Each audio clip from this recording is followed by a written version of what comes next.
decided to divide my intervention in 5 main points, and we will then get into details, if you wish, during the Q&A session. Okay? So Hind is calling me. I wanted to thank particularly Hind. I have a special thought for her, who has been a long time wonderful friend, and tell her how honored I am and happy to be with you tonight to talk about this very important subject. So the 5 main points I want to elaborate on are the following. First point is very important to realize: not to count on authorities in Lebanon to start the process of stolen asset recovery. And I'm going to give you a living example.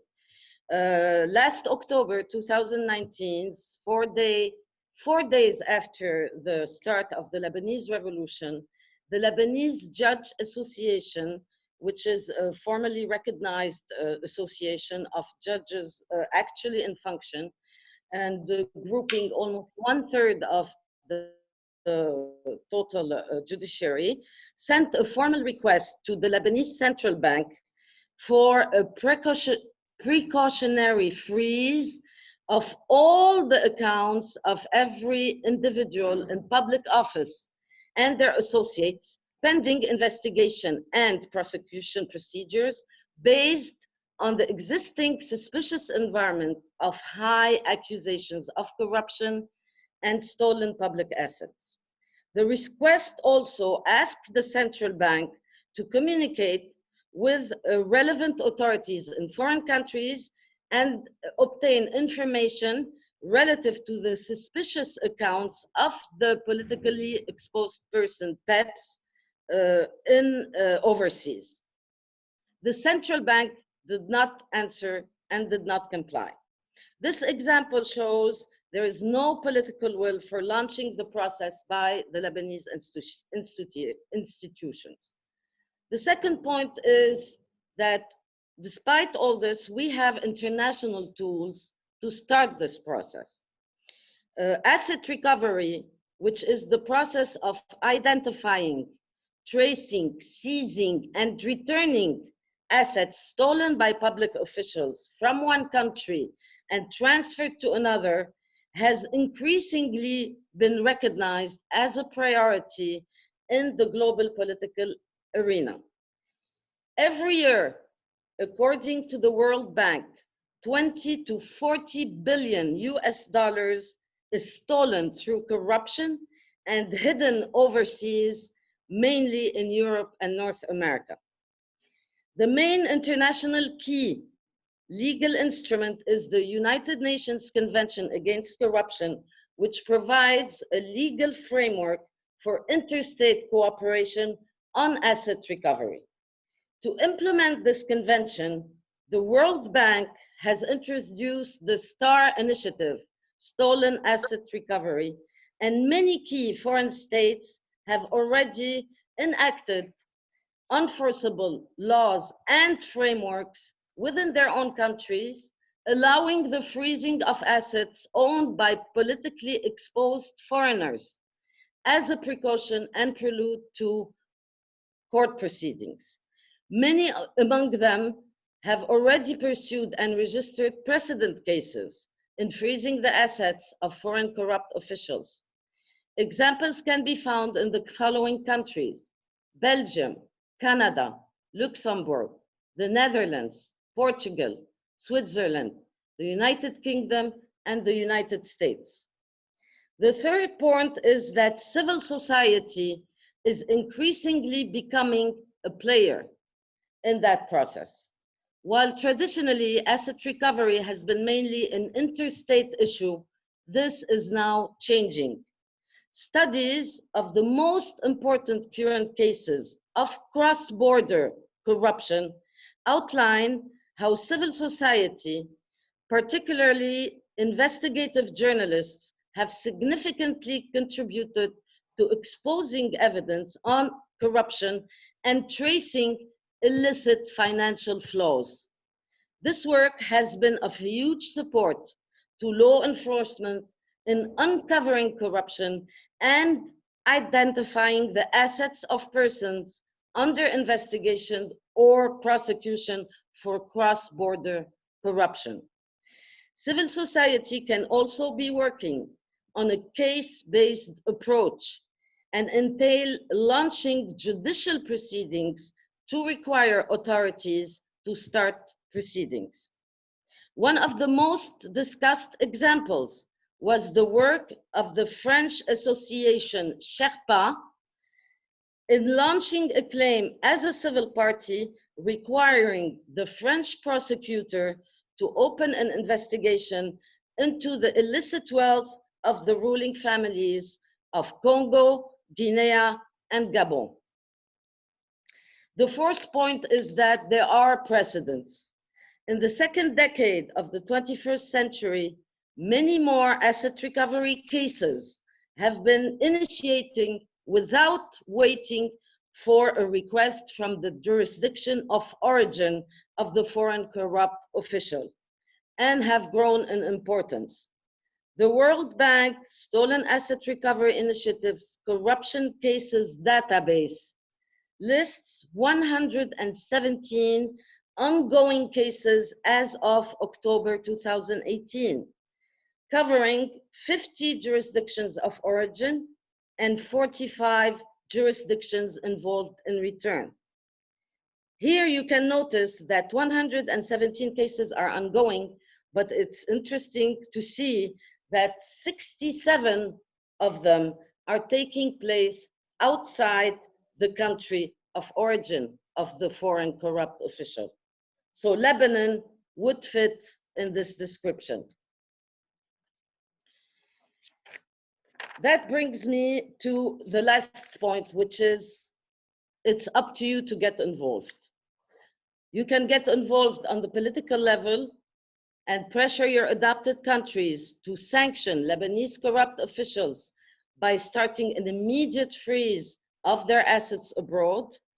And you can get involved on the legal level and act like an investigative journalist, collect and filter open source information from blogs, media, and from publicly available financial intelligence reports in order to obtain the information required to confirm the actual theft and movement of assets and its potential locations.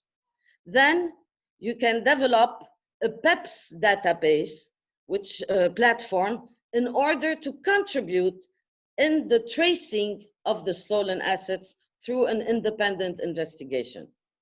I can provide you, if you are interested, with a list of the public documents to consult and research and the international bodies you can interact or collaborate with. Finally, you should know that a key promising element for successful civil society engagement in asset recovery is the cooperation among different groups of civil society, journalists, NGOs, and experts working together, contributing their different strengths and approaches, supporting each other in difficult contexts, and making an impact together. I will now conclude by saying, don't look to Lebanon to start the process of asset recovery. Look to various civil society organizations to get the process moving. We need motivated young Lebanese in the diaspora to get involved. They should act like investigative journalists and start building databases of any suspiciously acquired assets held by members of Lebanon's political class in foreign countries. I will take your questions. What happened? Thank you, Nadine. Okay. Anyone has any question, or can I? I can't hear you.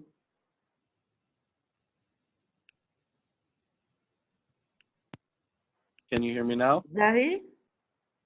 Yes.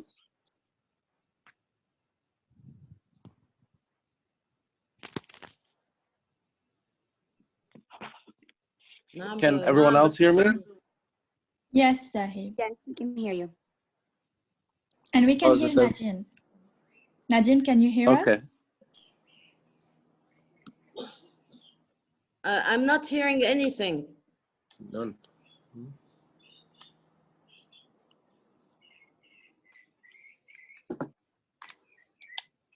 Nadine, can you hear me You now? can't hear me at all? Zahi? Nadine, we can Yes. hear you. Oh.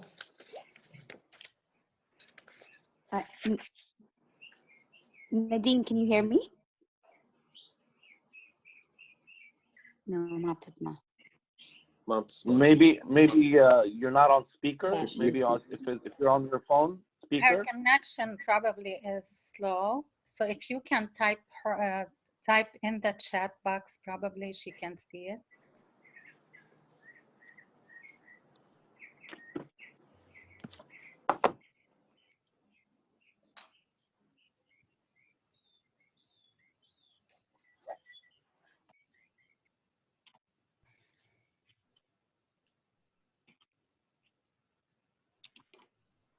So guys, if you have any question, if you can use the raise hand feature, that way we can call on you in order. What framework is needed? What? I can't read it. So I'm trying to ask Nadine. I'm trying to ask you a question. ما عم بسمع شيء. ليه بجيب earphone؟ نحن we can hear you. بجيب earphone؟ دقيقة. Yeah. Hind, do you want to try and call her on WhatsApp or something? Just make sure that you guys are on the same page. Yeah, I will. Yeah, Hind. I will. Once she gets back, I will call her.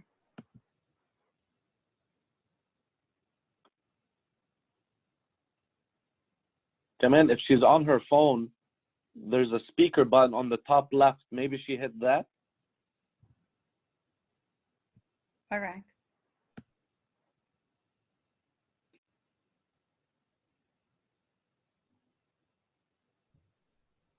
Meanwhile, guys, you can type in your questions in the chat box. That way to take advantage of time. And either Zahi or myself will read them to her.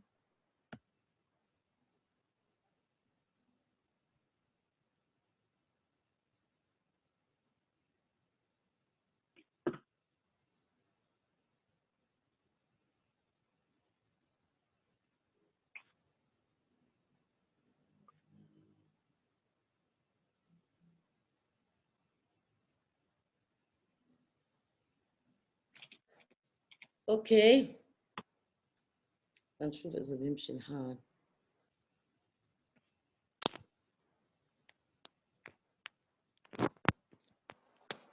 Hello?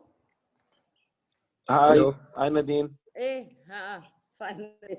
Hind is calling me again. Okay. Did you hear me? Yes. This is, I have a question. Did you hear the 5 points I was talking about? Yes.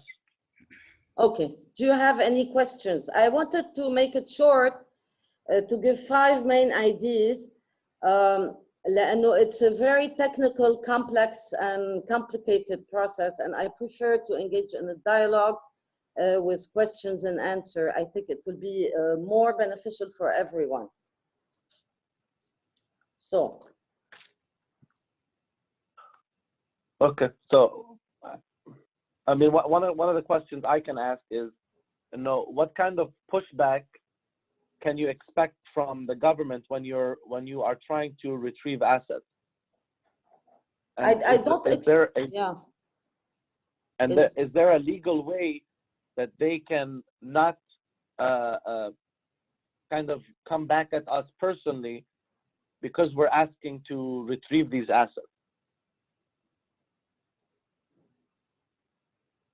You know, once this process is launched, if we are able to prove that these were acts of grand corruption. This is a crime punishable by international law and the United Nations conventions, which Lebanon is signatory of.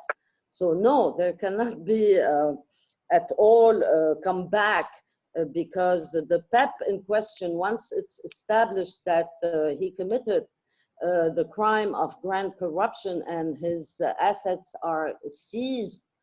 After the assets are, you should know that there are many different processes, different stages in this process. First of all, the assets needs to be freezed.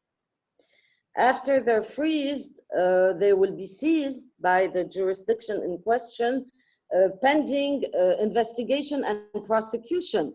Those assets will not be returned to the Lebanese people, let's say, until it's proven via a prosecution that they were acquired illicitly through acts of corruption, and they do belong to public funds and public money to the Lebanese people. Then you will have the recovery of those assets. But this is a very long process. What we are trying now to do is to establish with information, with credible information, that there are accounts, hidden accounts overseas for Lebanese PEPs that are definitely proceeds of grand corruption, because it doesn't match at all what they should really earn, you know, as public officials and as public functionaries, really holding a public office. And once we can establish where those assets have been hidden, then the prosecution, investigation and prosecution will start, and it will not start in Lebanon. I said in the beginning, we should not count at all that Lebanon's institution are going to cooperate, although Lebanon is bound to cooperate according to is bound to apply the United Nations Convention Against Corruption. So this legal way is not going to happen in Lebanon. There's no way. You have the Judges Association that presented a formal request based on a Lebanese law in effect, that should have forced the Central Bank Investigative Committee to freeze the bank accounts of all PEPs in Lebanon, considering the huge phenomenon of corruption that is known by everybody, considering the ranking, the international ranking of Lebanon in the matter of corruption, and considering the declarations of public officials. I mean, you have the Lebanese president who said that Lebanon manhoob, Lebanon is stolen and there is grand corruption. Saad Hariri, when he was prime minister, admitted that yes, there is a lot. Everybody admits that there is a lot of corruption, but we don't, and of course we are in huge debts, and the people of Lebanon are deprived of their basic human rights.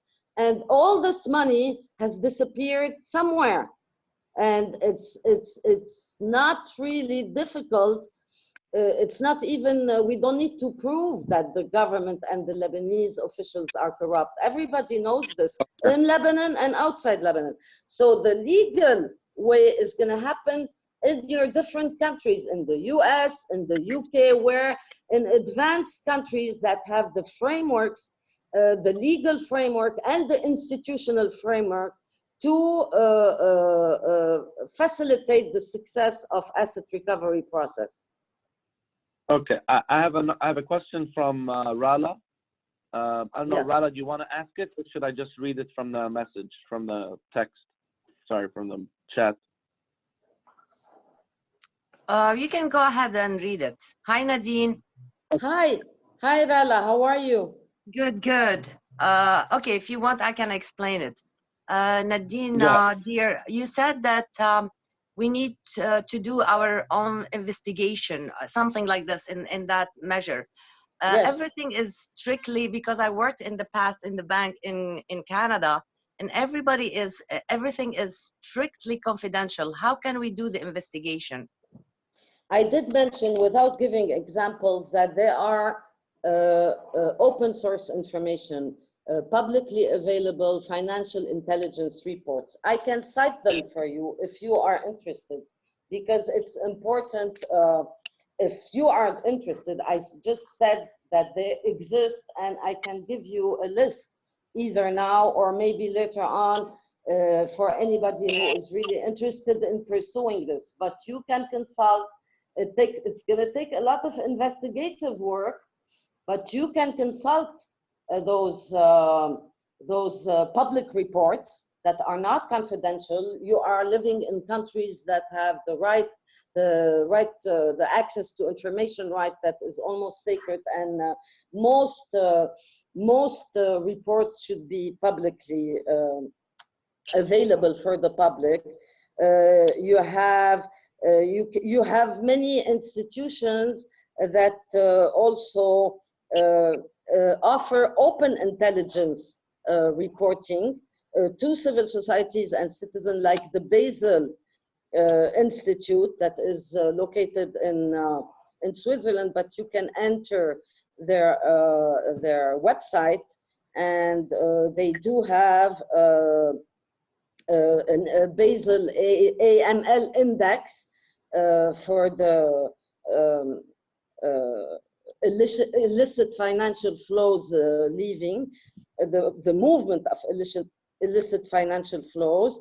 You have Basel open intelligence that will target open source research tools and will help you spot and analyze potential links between individuals you suspect are corrupt and companies and their criminal activities.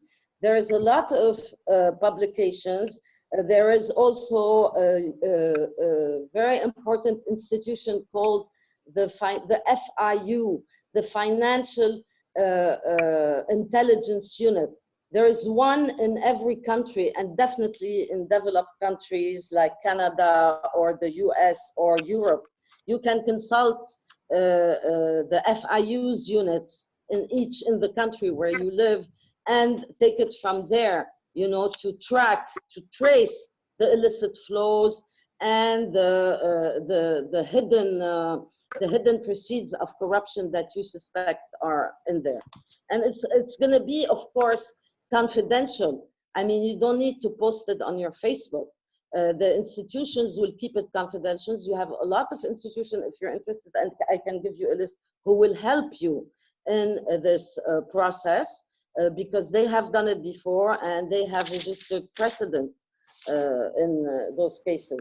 I told you, for instance, about I give you the example of the civil society, the French civil society, who was able, in collaboration with Transparency International in France, to push the French prosecutor to open an investigation into the illicit wealth of many ruling families in Africa.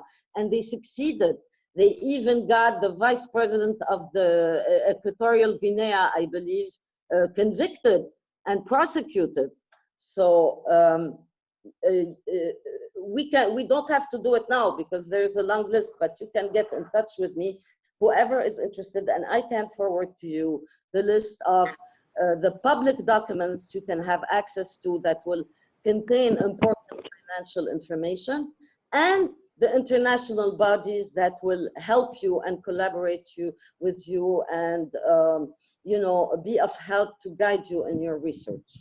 Okay, Nadine, thank you so much for the information. However, I have two things. First of all, would it be possible that you give us a list of the, you know, steps that we need to take? Because I am in different groups in the diaspora, and those who are who lost their funds, or not lost, but their fund is locked. So I'm in groups that we are trying to find a solution. So I'm in different groups.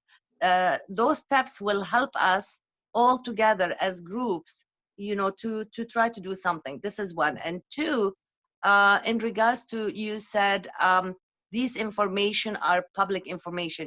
You mean online, public Yes. information? Yes, Online, you that means enter into their websites, exactly. that And means I you can in give, Lebanon also can have access to them. no, not easily, not easily. I try to have access to many things. And look, I want to tell you something, Rala. I'm not gonna do it alone anymore. No, no, I'm not saying you, but in I mean, Lebanese, you know, yeah, no, Lebanese can do it from Lebanon. not really, we cannot, because many times I personally try to get access to many websites, and it's not evident. Sometimes you need to make a phone call because they give you the telephone number, you know, of the unit or the section or the bureau in charge. So you need to make a phone call to get more information or more help. You need to visit the institution, maybe to talk with somebody to give you advice. You can't do it from Lebanon. It's not easy at all. Okay, if you can Yeah. give us the steps, so maybe as teams we can work on it. Look, I'm going to be very frank with you, Rala. I will give the steps once you make a team that is really ready and willing to work and dedicate time, effort, and energy to this issue. I'm not going to give the steps to be distributed randomly. This is a very sensitive issue, a very critical one, and a dangerous work to do. So it has to be a little bit, I mean, we have to be careful in dealing with such information, but the steps are easy. I mean, I can tell you right now that all you need to do is decide, let's say, first of all, you probably all see, I suppose, media reports on television, on Lebanese television, talking about fortunes and scandals of corruption involving officials. You can choose one scandal case or one official, a corrupt official. There are many hints. I can guide you to watch Riyad Baisi, for instance. Riyad Baisi has a program, TV program called فليسقط حكم الفاسد, and many times he has given names of officials in Lebanon who have offshore bank accounts in Switzerland and others. So you can take it from there. Take the name, start collect information on the companies he might possess. I mean, it's a journalistic investigative process. You need people who are competent in IT. You need people who are really competent in research. You do need competent people and technical people to do this, to undertake those tasks. It's not easy to be an investigative journalist, but you know, if somebody out there in the diaspora, and I'm sure there are a lot of talented young Lebanese in the diaspora, talented especially in IT and computer and networking, they can come up with something. Okay, thank you, Nadine. Shadi, you had a question? Yes, hello, thank you. I've just wrote it down actually, and if you want, I can read it again. I mean, go ahead. Whatever you like. Okay, I will go ahead. The thing is that we Lebanese, during all the time, all the years that has passed, and all the international decisions, and I don't know, I mean, by the United Nations and all the things that have been made to defend Lebanon, either regarding the Israeli issue or the war issues, all haven't really led to something really as wanted. I mean, so my question was regarding this financial issue: is how much it's in the benefit of the international society and the foreign countries to return back the stolen assets from their banks, regardless of their knowledge about their origin. How much? Can you repeat your question? How much? How much are they really willing? They do really have the Oh, will they to return look. back the money, regardless Yeah, it's a good question, because you are hinting that this process is not only legal but also political, and I agree with you. exactly. You know, it's on one hand, it's so complex that it's a political process, but it's also a legal process. So you have to combine both. I told you that you can get involved on the political level by pressuring your adopted countries, by pressuring decision makers. Where do you live, Shadi? Meanwhile, I'm in France. I'm living in France. In France. Excellent, excellent. Well, you can get in touch with, I'm sure you know a lot of Lebanese in France as well, don't you? Yes, sure. I've been here since like 3 years now. Okay, and you're in touch with the Lebanese diaspora, etc. And do you participate, I don't know, in protests in support of the revolution when they happen in France? Yes, for sure. Since I'm part of Okay, Lehaqi, I'm also part of 2 associations in 2 different excellent. cities. Yeah. So what you can do, Shadi, is look around, try to form a team of people with you. So you can choose, you can use the political pressure, like I said, by increasing not only demonstration, by sending letters to Macron, to the different ministers of the French government, to every deputy, to every senator, you know, talking about this issue, saying this is stolen money to the Lebanese people, and also they have received probably a lot of aid from Europe and France that were taken away by the corrupt officials in Lebanon, and you should exercise pressure and question the government. Why doesn't he put sanctions on those official Lebanese corrupt? You know, you should lobby this. You should lobby, but really not only by going down on the street, by sending a letter, the same letter to every MP, French MP, every minister, every senator, every decision maker, every influencer, maybe you know journalists, maybe you know opinion leaders. You understand? It's really Yes, yes. a big work, but that's why you should you should come together as a team and divide the tasks among yourself. This is for the political pressure.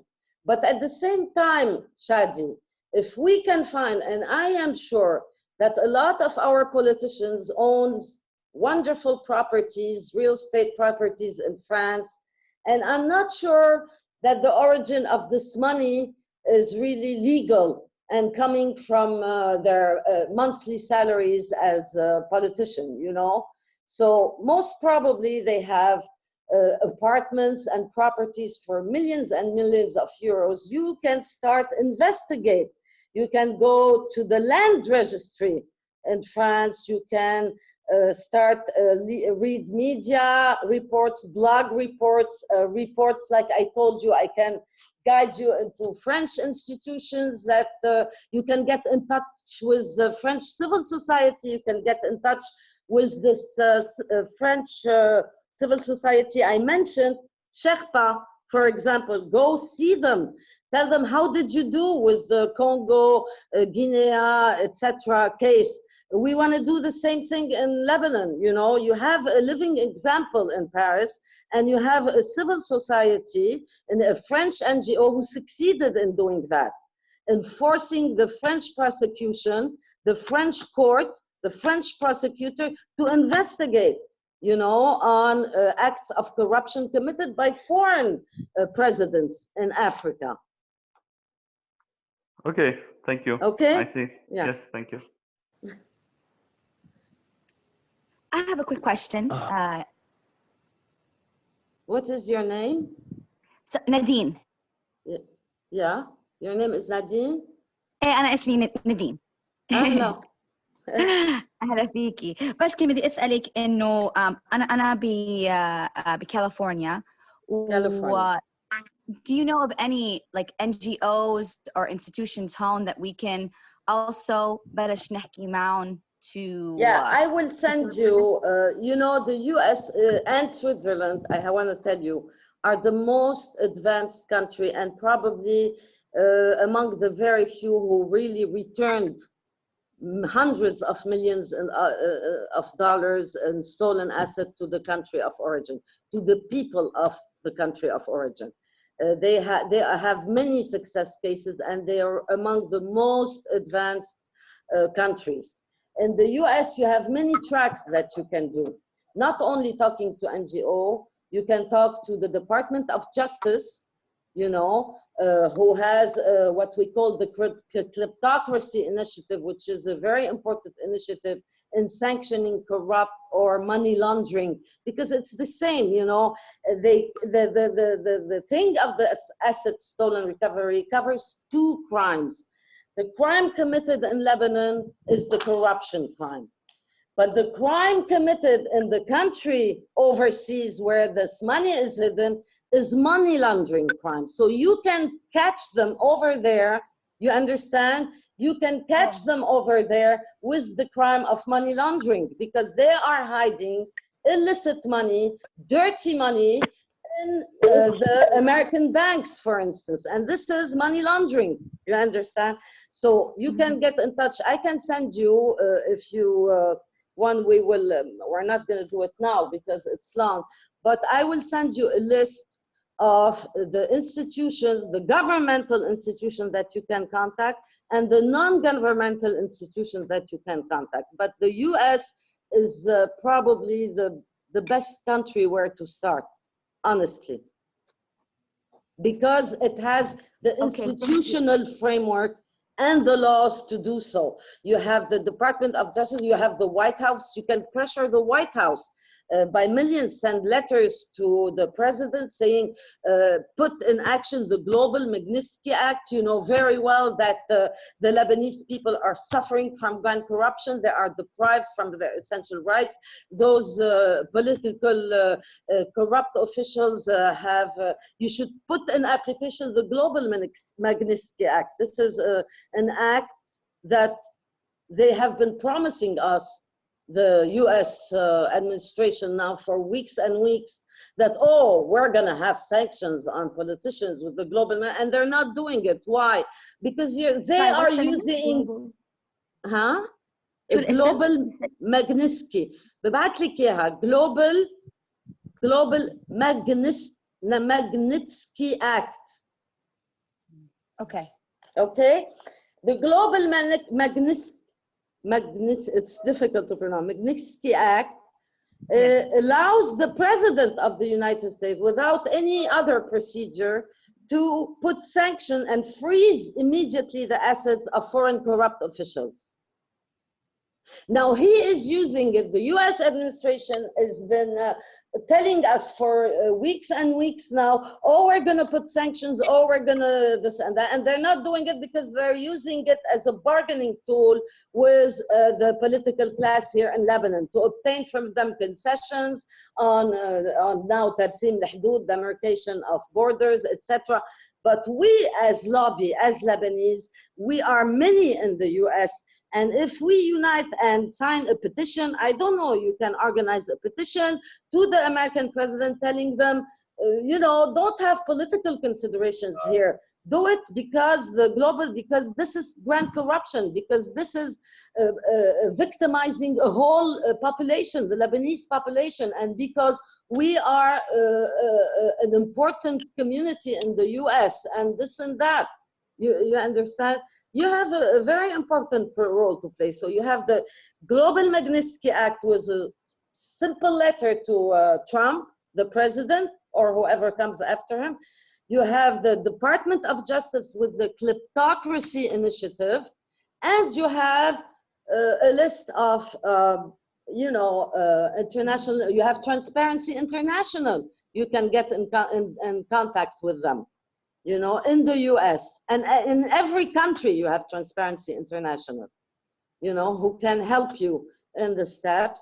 And I will send you, if you wish, Nadine, later on, so we don't, you know, so I don't start searching into my laptop, a list of many bodies that you can contact in the US. Excuse okay? me. Nadine, anyone who is interested in pursuing this initiative and working on investigative journalism, just either you get in touch with me or Zahi, Yes. and we'll go from there. Exactly. Okay, thank you. Sounds good. And how can we get Zahi or Hind your contact information? We'll put our, I mean, go ahead, if Zahi. you want on the مغتربين مجتمعين Ohio, just DM us and we'll start that conversation. Okay, sounds good. I'll do that. Thank you. Yep. Okay, I have Hani. Hani would like to ask a question. Okay. Hello. Can Hi, you hear me? Hani. Hello. Yes. Hi, I'm Hani. Hani from Lihaki. I live in Beirut right now. Well, I do not have a question. I just have an opinion. Can I share it? Go ahead. Of course. Okay.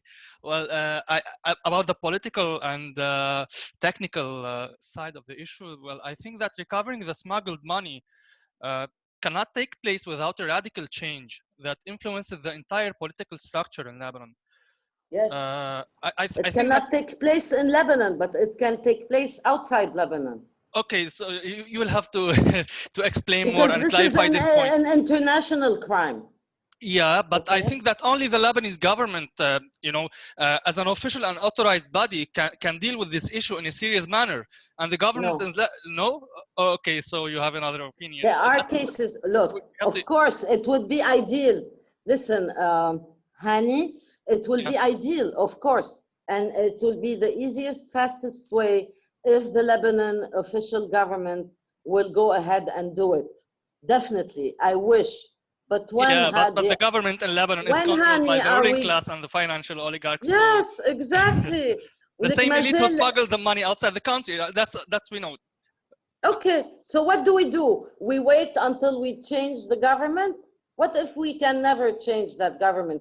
Isn't it easier to change these people by sanctioning them, by putting on them the only thing they care about, which is the stolen money they have? This is the only pressure that can make them yield, you know? And we had the ultimate proof was Birri yielding and accepting after years and years of resisting to do the demarcation line, maritime demarcation border. Now he's accepting. Why? Because there were sanctions on his right hand, Ali Hassan Khalil. True, absolutely true, absolutely true. So this is the only weapon that will make them yield and step away. This is the only thing that can cripple them and let us get rid of them. The only thing. That's why I'm insisting on it. That's why I'm working so much on it. Because I don't see another solution, Hani. I don't.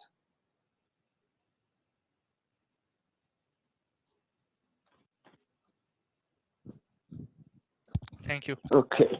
Okay. Thank you, Hani. Thank you, Nadine. Okay. Anyone else wants to ask a question?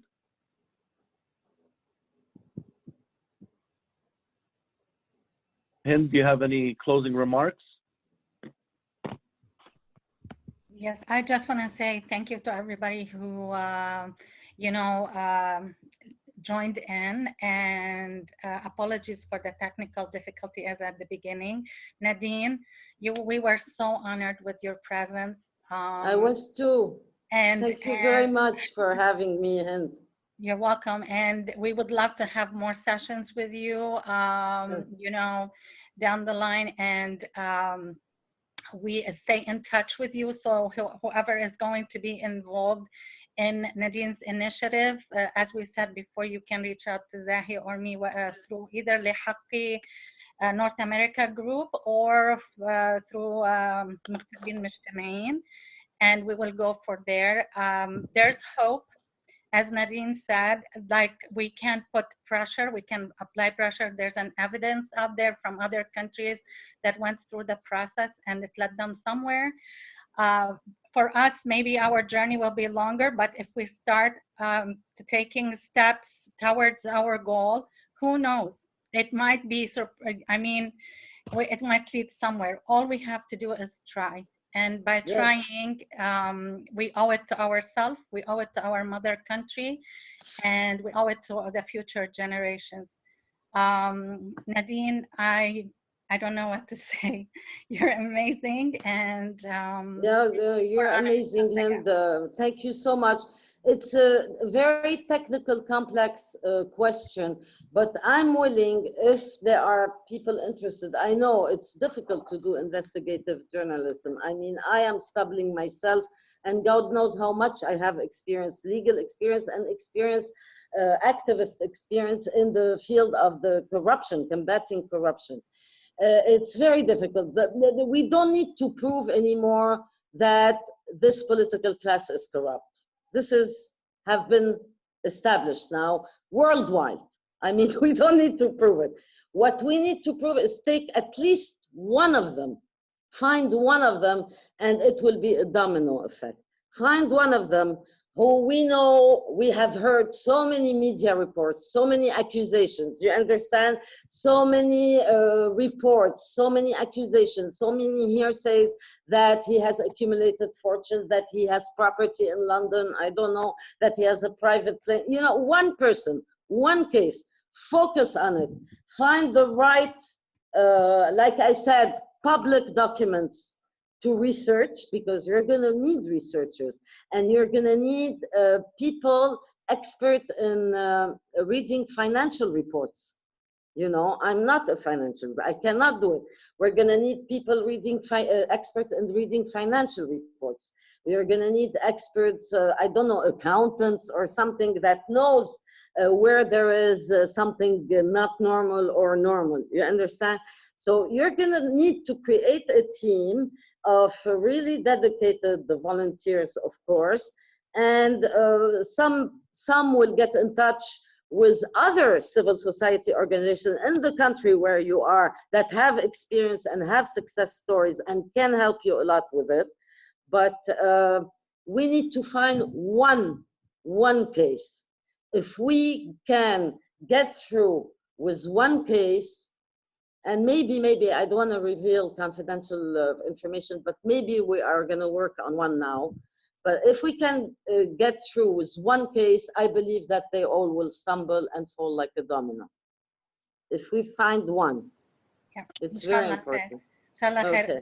I just want to say thank you for all the people who joined us from Europe, Lebanon, Arab Emirates, United States, Canada. Thank you very much for tuning in. Next week, same time, 9 p.m. Beirut time, and 2 p.m. Eastern time. We are in the honor of the Thawrat Tishrin, Thawrat 17 Tishrin. Our guest speaker is going to be Ustaz Talib Saad, who is a journalist and economist, and he's going to be having a talk with us about golden opportunities and what as diaspora we can do as a contribution to our country. Thank you very much, and that's from me. Lots of love and peace to all. Zahi? Yep. Thank you, Nadine, for everything. Thank you. You really make us proud, you know. You make us proud. You make us proud and hopeful. You give us hope. I think you are the last hope I have to save this country, honestly. I hate to say it, but yeah.